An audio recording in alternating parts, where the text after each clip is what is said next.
Who's missing the I don't know. now? Do you know Charlie So you're Cook? just supposed to I say do. Charlie Cook. Next, Who's Charlie Charlie Cook riding shotgun with Charlie. Awesome guy. Coming up. Here we go. All right, folks. Hey, does it take too much time to clean your guns? Clean, lube, and protect your guns faster with Seal One. Seal One CLP Plus is natural, non-toxic, and environmentally friendly. And it tastes good, too. No, I'm only kidding. Hey, clean your guns faster and easier. One and done with Seal One. Ask for it by name at your local gun shop or tell them to go get it. But anyway, go on the website. That works too. Seal1.com. That's seal1.com. Hey, who is this guy, Charlie? So we should have Charlie Cook. Charlie, are you out there? Yeah, he's out there. I am here. All right. So we got Charlie Cook from Riding Shotgun with Charlie, which is a really cool concept. I discovered him. I was looking on my Substack page one day, and I saw a new subscriber. It's Riding Shotgun with Charlie. And I'm thinking, what the heck is that? And went and checked it out. It's really cool. So, Charlie, who is Charlie Cook, and what is Riding Shotgun with Charlie?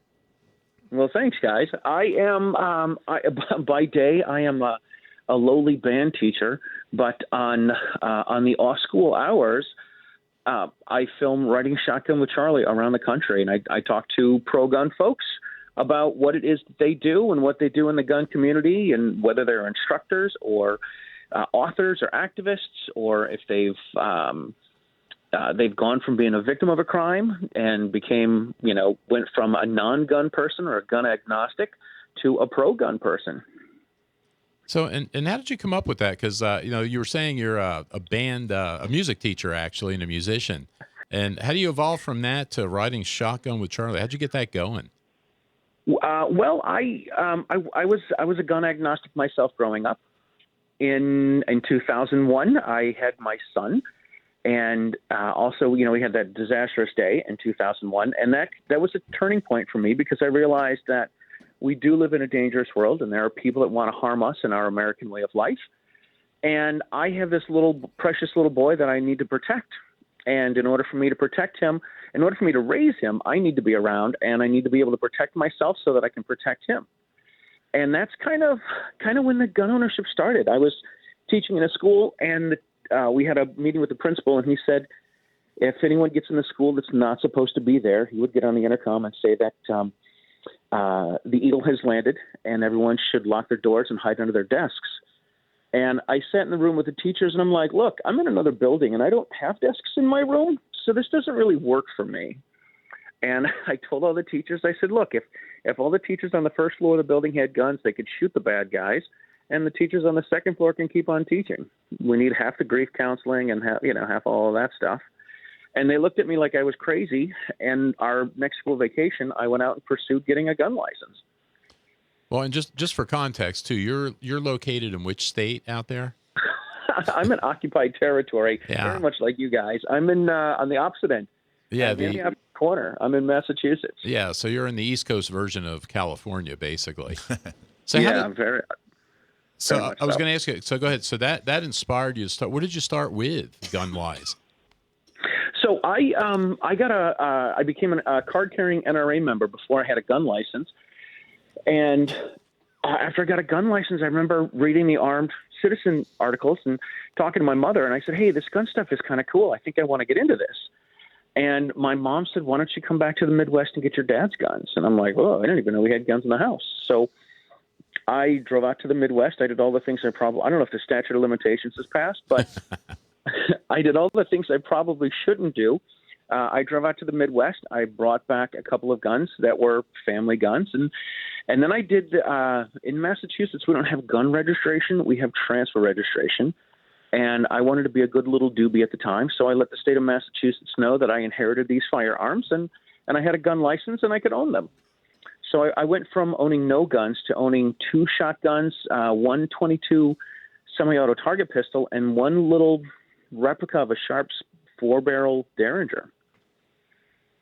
Wow, I just saw an article on one of those too. That's a cool looking little gun. I thought, but the shotguns though, I heard that you're like a big wing shooter. Is that true? I'm not sure about that, but so the way this worked with riding shotgun is, over the years I became a became a gun instructor. Being a teacher, I like teaching, so I became a gun instructor, and I was actually in Toastmasters for a number of years, and I was working on some manuals that were called Communicating on Video.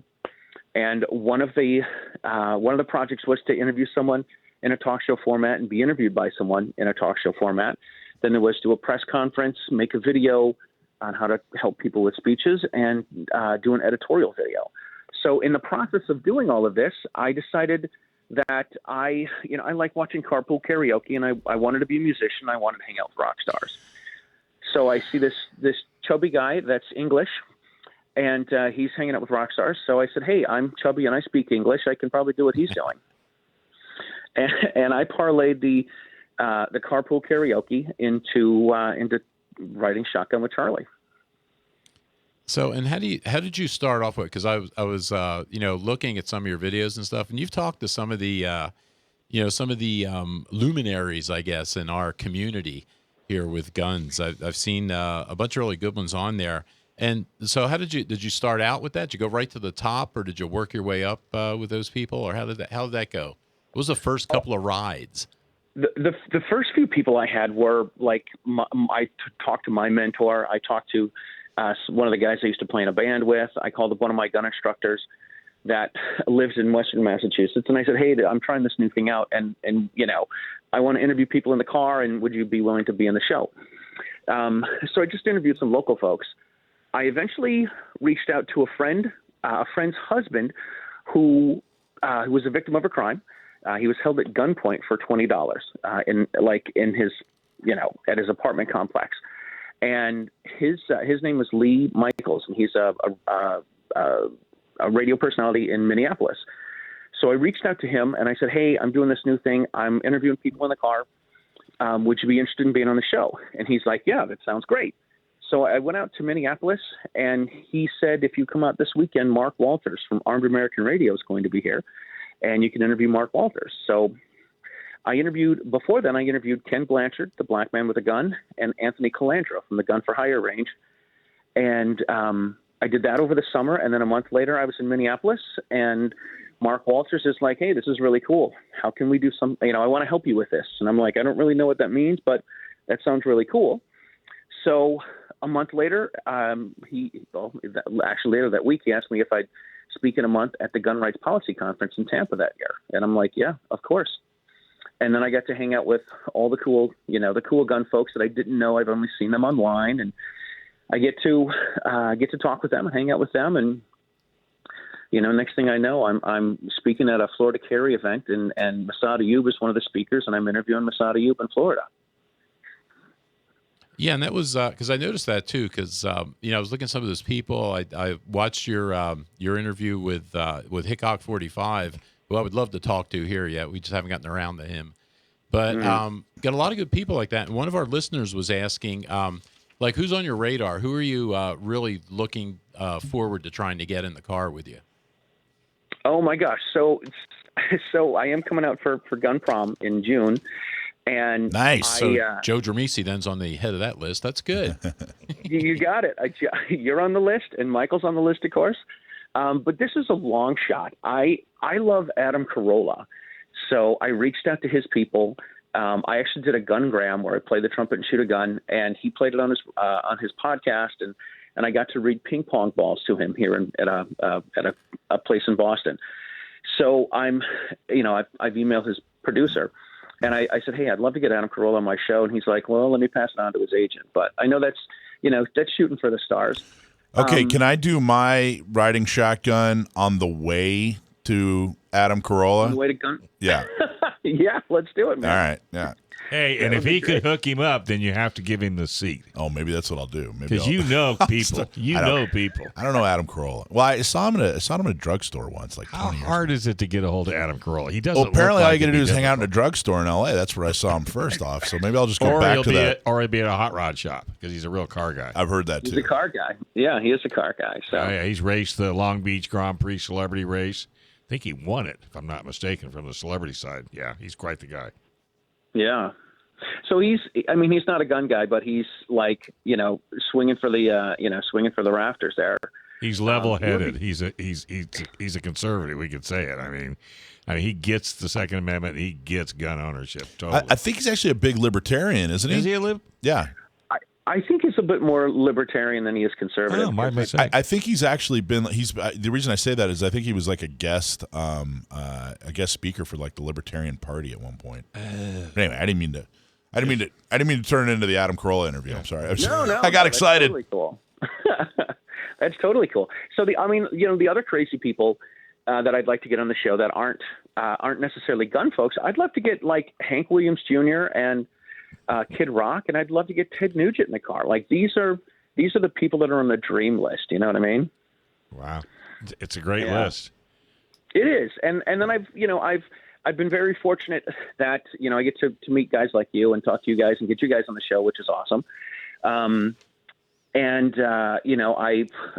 thing with Hickok 45, I messaged him and said, hey, I'm coming down to Tennessee. I'd like to do a show. And he's like, well, I'm going to be down in Florida. And I'm like, well, maybe another time. He's like, okay. And I had to take my daughter. My daughter goes to college in Nashville. So we went to go visit the college she goes to. I called him up, and he said he'd be willing to do it. Hey, a lot of companies are so frustrated with their website. Well, it looks old. It's hard to update. It's not really generating any leads. Well, Sage Tree gets it. Since 2005, Sage Tree has been helping companies with websites that look great, work great, and get leads. Stop being embarrassed by your website and get one that you're proud to share. Contact Sage Tree today to get a website that makes the phone ring. Getting started is super easy. Go to sagetree.com and schedule a call. That's go to sagetree.com, press the schedule a call button. All right, we got Charlie Cook. All right, we're back in the house. Okay, Charlie, you want me to do it? You can do it if you want. I have to do it because I'm the car guy. All right. There's a lot of discussion about the stagecoach, Charlie. So go ahead. Well, if you're going to take all these really, really influential, movers and shakers, what kind of car do you drive? When I started the show, I had a 2010 Nissan Sentra. I was so close. You weren't even near. He had you in a Toyota Corolla. No, Tercel. Tercel. That's right. So, do you give it a bath first and then go pick these people up, or is it I think you drive something else now, though. Oh yeah, what do you drive now? What'd you move up to? Right now, I moved up to a 2014 Dodge Charger. Oh, okay. A hush falls over the crowd. A 3.5 or a 5.7 V6 or V8? The V6. Well, come on. 3.6. Yeah. Okay. So never mind. Small, all right, it's over. Drive. It's over. We're done. I know. But you know what? I know. It'll be a classic someday. You find out hard to believe, but trust me, in 50, 60 years, something will be a classic. In 50 or 60 years, it might be paid off. Yeah, give or take in this state of California. All right, Joe, continue on. Well, yeah. So I was going to ask Charlie about the because he was on stage with Adam Corolla. I didn't want to set Michael off again, but I'm curious now because I guess he was on stage with was it you and Adam and a pregnant woman and something else up there? Yeah. So he was doing this thing. One of the things that Adam does is he has this segment that he used to call "What Can't Adam Complain About." And he parlayed that into Adam Corolla is unprepared because he's got plenty of things he's worked up about. So what he did is he was going around the country. He had a ping pong ball hopper. He had the audience write one word on the ping pong ball, and he needed people on stage to pull ping pong balls. So I sent him the gungram of Man-Eater, which is a song that he hates. And I said, listen, I should be the guy that pulls the ping pong balls in Boston. So it was a Friday afternoon. I get an email from his producer, and he's like, "Hey, you're one of the contenders for pulling ping pong balls. Can you call in this afternoon?" So I had to go in late to school. I had some lessons after school. So I called my colleague that I work with. I'm like, "Look, I'm going to be late. I don't know when I'm going to be in, but I'll be there." So it was between me and this pregnant woman who was going to take her husband and his buddy, and they were going to go drink too much. And the coolest thing to me is she talked and I talked and we answered some questions and whatnot. And then Adam Corolla says, "How can you say no to these two great Americans?" He's like, "Let's have both of you come up on stage." Ah, cool. So you go see, Mike. Can you play Maneater on something, Michael? That could be a way in. I'll see what I can do. I don't know. I'm not even sure. That is so funny. So I like. I have a couple of guns. Maybe they, You never know. Stranger things. The other thing too, because Charlie's done so many cool things here. It's very interesting if you check him out. But he's also a big speaker on the steps of the Supreme Court. Got a chance to do that too, which I wanted to hear about. Yeah, so it was 2018. It was Heller 10. It was the anniversary of Heller 10, and the Second Amendment Institute organized a speech on the Supreme Court steps. Amanda Suffolk was speaking. Cheryl Todd was speaking. Thomas Massey was speaking. Ma Sheree was speaking. So I'm like, hey, these are people I know. These are my friends. This is a big deal. I'm going to go down. And Ted Cruz was supposed to be one of the speakers, and this was 2018. So I was looking forward to hearing Ted Cruz speak. So I'm right down front, getting pictures, getting video. Amanda comes over to me and she's like, "Hey, come here for a second." I'm like, "What?" I'm right in the front. She says, "I need to talk to you." She comes over and she says, "Listen, Ted Cruz isn't coming because there's a bunch of protesters, some anti-Trump folks that are over here, protesting Trump or something. So Ted Cruz isn't coming." I'm like, "Oh God, that sucks." And she's like, "Yeah, you're going to take his spot. You're on in 2 minutes." Okay. So it's as much time as I spent working on Toastmasters, there's no Toastmaster manual that you can deal with where people are, shouting F you and flipping you the bird. Wow. Like there's no practice for that, No. Yeah, But it does make you a better man. It does. It was great. It's one of these things I can check off the resume. Yeah. Speak at a rally on the Supreme Court steps. Give an impromptu speech. On your resume. Yeah. So that is good, actually, because when I talk to students about that, because one of the things I teach is project management, and you do a lot of presentation type stuff, and you're not always presenting to friendly crowds. If you ever work on a project that's not going well, and doing defense stuff, which is what I did most of my career. It's not only are they unfriendly, but they're really smart and unfriendly. So yeah, you develop skill at that. That should be a Toastmaster module, I think. Requirement. I think so too. I mean, man. So the people were, these were protesters. This wasn't Amanda that was. So no, and, gosh, yeah. She's like, no. All right, I don't know. I mean, she can get a little spicy. I don't know. The protest was there because it was. I think the travel bans that Trump that went to the Supreme Court. The travel bans were legal, and there were protesters that were people that were protesting that travel bans were legal. So they had their own area where they were carrying on, and they just kind of spilled over into our area. And it was kind of interesting for a while. So I'm guessing that most of the people that were against the travel bans are also against gun the ownership, Second Amendment. So it was just kind of a twofer for them. They just had all kinds of stuff to complain about. Yeah, it's a BOGO. So that's good. Actually, that's a good way to segue into the other thing too, because I know you do a lot of Second Amendment activism type stuff, right? Aside from just interviewing gun people and stuff with your riding shotgun with Charlie. What other kind of stuff do you do Second Amendment activism wise? So I really am a lucky son of a gun. Having riding shotguns given me the opportunity to meet a lot of movers and shakers. So I've been speaking at the Gun Rights Policy Conference since 2016. The day before Gun Rights Policy Conference is this thing called AmCon. It's the Alternative Multimedia Conference. And I've started being a speaker at that since 2017, every year that they've done that. And that's like hanging out with Amanda.